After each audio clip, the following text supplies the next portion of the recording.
Alright guys, welcome to the final day of Deya week, and we're hopefully ending on a very special one, even though it's been a week of consistently fantastic beer of different styles, not just the haze, but some absolutely wonderful beers. I've really enjoyed doing these reviews, and a massive thank you once again to my Beer Bae Harry from Blue Nose Beer Reviews for hooking me up with these beers. So his link has been in each of these videos, so chances are you've already subscribed to him.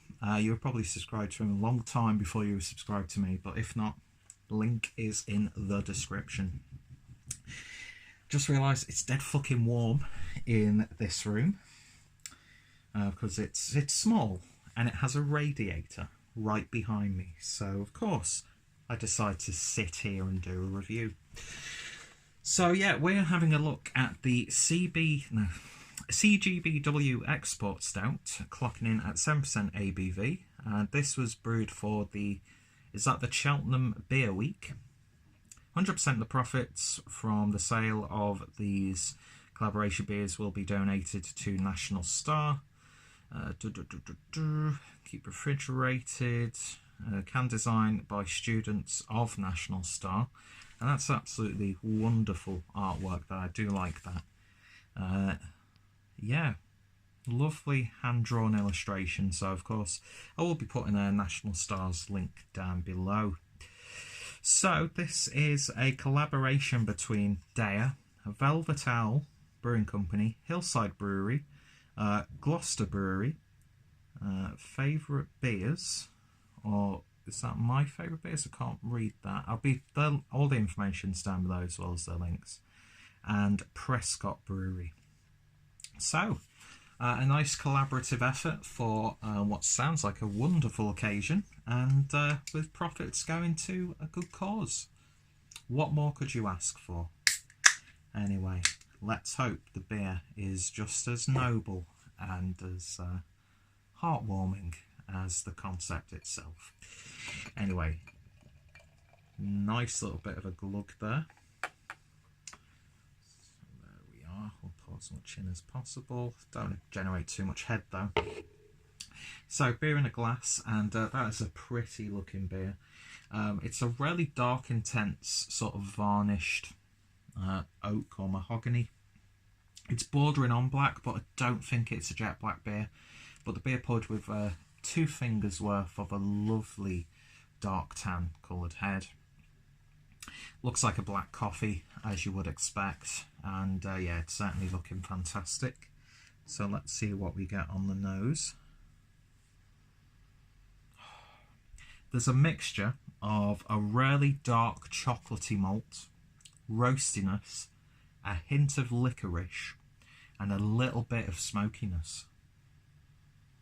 It's got that lovely, it's almost got like a glazed smoked ham vibe about it. But yeah, a little bit of coffee in there. Getting a bit of almond as well. It's got a really nice sweet nuttiness to it. And it's very dessert-like, but with some subtle savoury tones as well. So what have they used for this?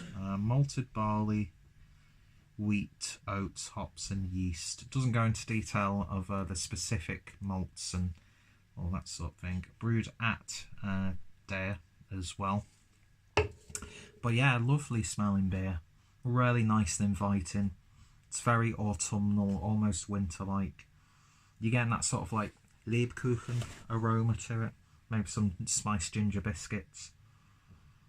But then there's like this earthy, woody meatiness as well, so it smells terrific. Let's give it a taste. Cheers guys, and thank you for joining me on the final day of Deya week.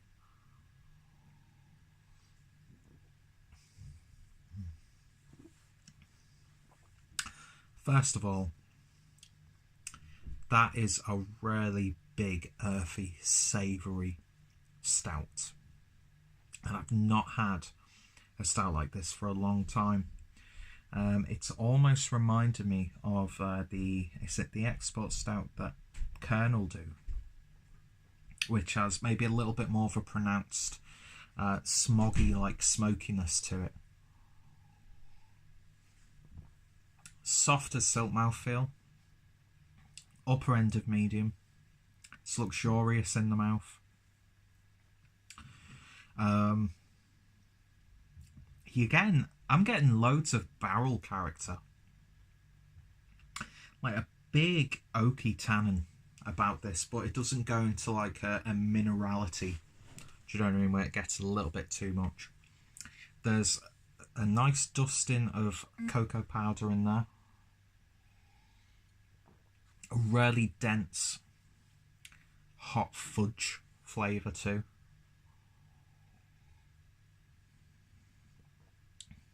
And it's got like that sort of you know when you've had cereal and you've got the milk left over, it's almost got that flavour about it, but right in the back end it's a really nice subtle bitterness but a big savoury edge.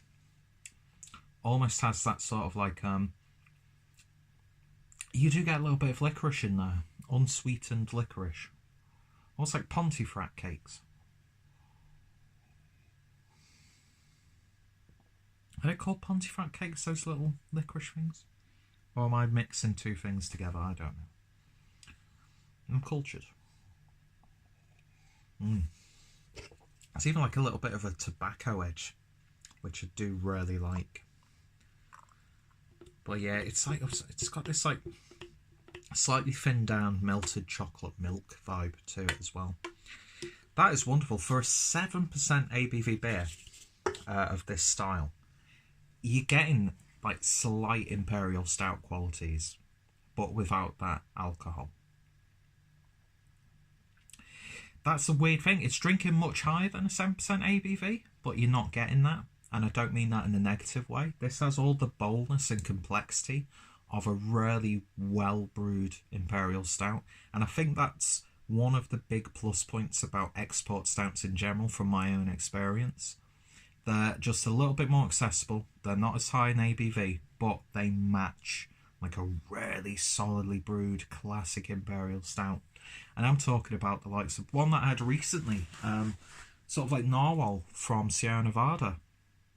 It has just the right amount of, just almost the same amount of boldness, just that less of a sort of like fortified wine character that you slightly get in those sorts of stouts.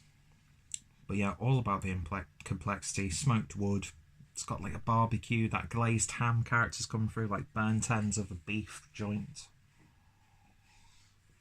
Perfect mix of sweet and savoury. And that's a really damn good job. A fantastic little beer and a great beer to end this week on. So in terms of a rating, I'm going to give this one a 9 out of 10.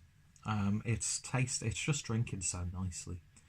I'm not too sure what I would change for it to get a 10 out of 10.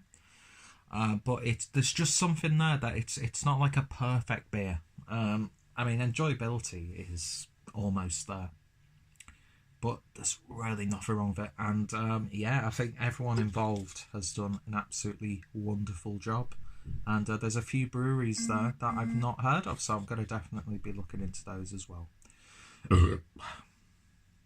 Excuse me. Nice meaty burp as well. Anyway, yeah, it's also reminds you of like beef jerky and biltong as well. And I'm not just saying that because I've burped up the remnants of biltong that I had in work. This will pair perfectly with something like, let's see, what have we got here? Something like these Deya sticks, like cured meats. Bit of rye bread, bit of a pungent, strong cheddar. Oh my, sounds good to me. Anyway, if you've tried this one, then let me know your thoughts and opinions down below. Are you a fan of any of the breweries involved? Have you been to Cheltenham Beer Week? Sounds interesting.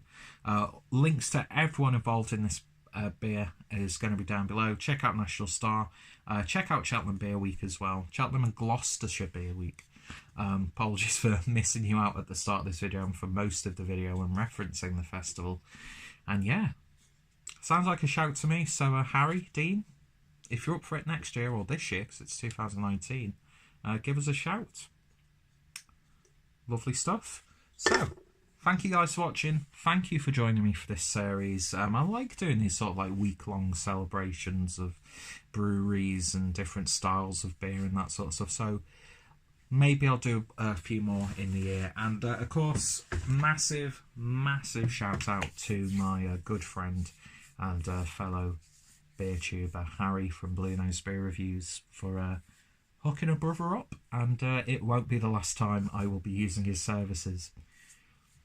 I'm talking about beer this time, but he knows. He definitely knows. Anyway, thank you for watching, guys. And I now bring you back to your normally scheduled TV programming. I have completely butchered one of the most popular sentences in television history. I am the Clueless Shrinker. And you've been hopefully enjoying Deya week.